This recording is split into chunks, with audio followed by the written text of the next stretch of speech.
Você, educador, já se viu naquela situação em que cada pessoa falava uma coisa e você se sentiu no meio do furacão?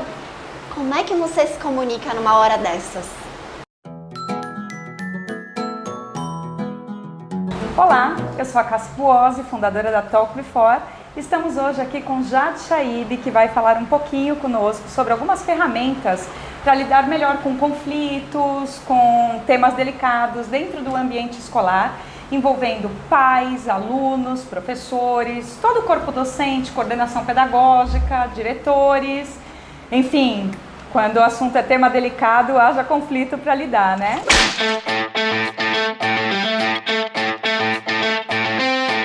Obrigada por estar aqui, e a ferramenta que eu vou trazer hoje é a comunicação não violenta. Talvez durante o vídeo eu acabe chamando ela de CNV de forma curta.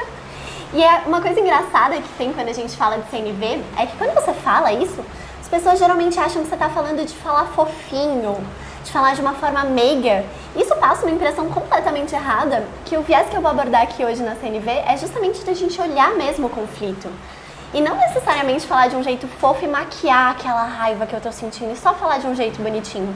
Mas, na verdade, encarar isso, entender de onde vem, pra gente poder tratar pela raiz o que tá acontecendo. Então, eu vou trabalhar aqui dois vieses. Primeiro por um autoconhecimento e depois, uma vez que a gente trabalhou nosso próprio autoconhecimento, aí sim a gente pode interagir com o outro. Então, quando a gente fala de autoconhecimento, a CNV tem quase que um passo a passo. Então, primeiro, tem uma situação. Então, digamos que a gente está aqui e a Cassi, nossa, pegou meu celular e pôs ali no canto. A primeira coisa que me vem na cabeça é, nossa, a Cassi já não quer que eu me comunique, ela quer que eu me isole do mundo. Então, a primeira coisa que a gente faz é, na situação, a gente analisa a situação de forma imparcial. Então, o que de fato aconteceu aqui?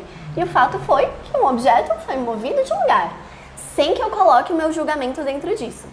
E aí na próxima fase, que é a fase do sentimento, aí a gente vai entender o que eu tô sentindo, que sentimentos isso desperta em mim. Então eu sinto raiva, eu me sinto impotente, como que essa ação que ela fez faz com que eu me sinta.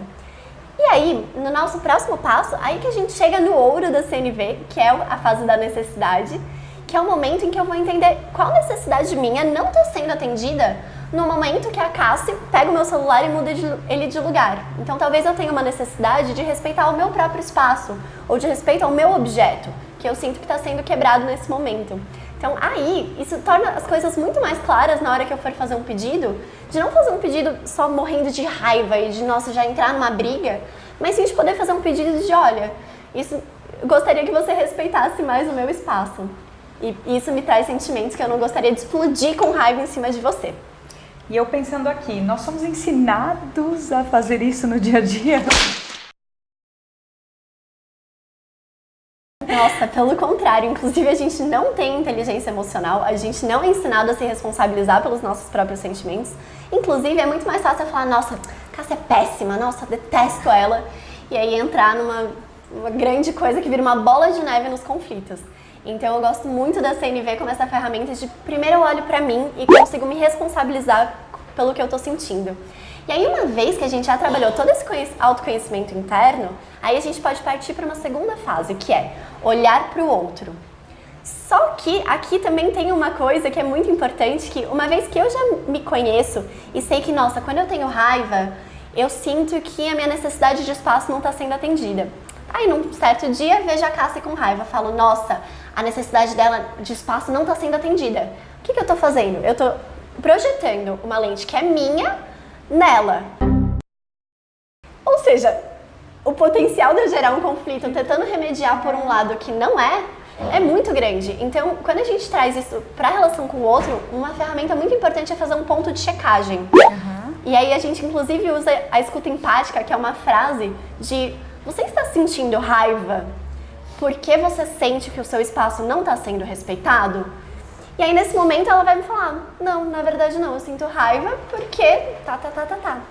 E isso por si só já traz um entendimento, o simples fato dela se sentir compreendida, na minha experiência, isso já pega aquele ânimo de briga que tá ali, a flor da pele, isso já traz isso para um lugar de, nossa, você me entende. E aí a gente torna as coisas muito mais fáceis de serem resolvidas. E aí eu me pergunto, eu também ouço muito isso que você trouxe no começo, parece que o pouco que se fala de quem compreende de CNV, acha que CNV é a coisa mais amorosa do mundo. Então, quando você traz tudo isso da forma que você explica, pra mim fica uma coisa assim, nossa, tá vendo como é possível resolver com muito amor? Por que não necessariamente é uma coisa fofinha? Porque o conflito não é um lugar fácil, né? Quando a gente fala de encarar o conflito, às vezes a gente fala com tanto ânimo que as pessoas falam, nossa, mas você não acha difícil? Eu acho super difícil, todo mundo acha. Mas a gente começa a entender o conflito como uma fonte muito rica de autoconhecimento, tanto comigo quanto com o outro, porque a partir do momento que a gente juntos consegue passar por uma situação que é extremamente delicada, as relações que são construídas aqui são verdadeiras. Sim. Se tornam muito mais fortes do que aquela coisa meio maquiada que a qualquer possível estalo e aquela relação vai para água abaixo. E quantas vezes a gente já não viu isso, né? Sim, sem dúvida. Ótimo, agradeço. Uma última perguntinha para fechar. Um professor, um educador em sala de aula se depara com uma determinada situação ali de um jovem, um tanto delicada, seja ela qual for, e que aquilo está impactando sistemicamente, está impactando todo. Ele leva esse determinado assunto, não só busca tratar ali diretamente com o jovem, mas leva para a coordenação pedagógica, que entende que aquele professor deveria lidar de uma forma completamente diferente da que ele compreende que deveria lidar. E não bastasse isso, quando ele conversa com o pai ou com a mãe, o pai e a mãe ainda acham que deveria ser de uma outra forma, né? Quer dizer, esse professor se vê no meio desse conflito todo. Uma dica muito prática, como trazer talvez alguma inspiração de CNV nesse momento e conseguir desatar minimamente esses nós.